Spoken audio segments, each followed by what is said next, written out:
Qui ne se souvient pas d'une fable de Jean de La Fontaine apprise par cœur à l'école?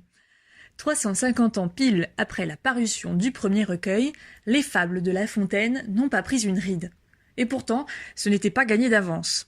Au XVIIe siècle, quand Jean de La Fontaine planche sur ses fables, le moins que l'on puisse dire est que le genre littéraire n'est pas à la mode. Voyons plus tôt, plus précisément 23 siècles plus tôt. Les fables auraient été inventées au VIe siècle avant Jésus-Christ, en Grèce, par un certain Ésope. Pour se sortir de mauvaises passes, le malin aurait raconté de petites histoires amusantes qui se terminaient par une morale bien tournée. Les Athéniens adoptent le genre littéraire et apprennent des fables par cœur. Même Socrate, les Romains aussi, et ils ne sont pas les seuls.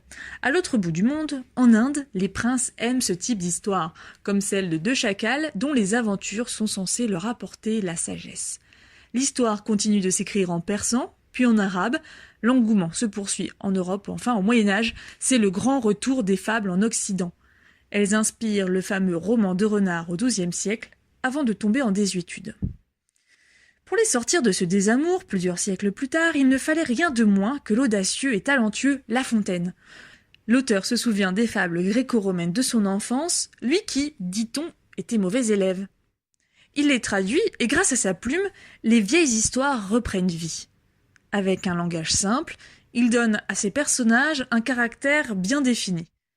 Les animaux prennent des postures anthropomorphiques et nous en disent finalement beaucoup sur la nature humaine. De gentilles histoires pour les enfants? Pas seulement. À travers ces histoires, Jean de La Fontaine dresse une critique de la cour et de la société de son temps, sans que tout ce petit monde ne s'en aperçoive. La cigale et la fourmi, par exemple.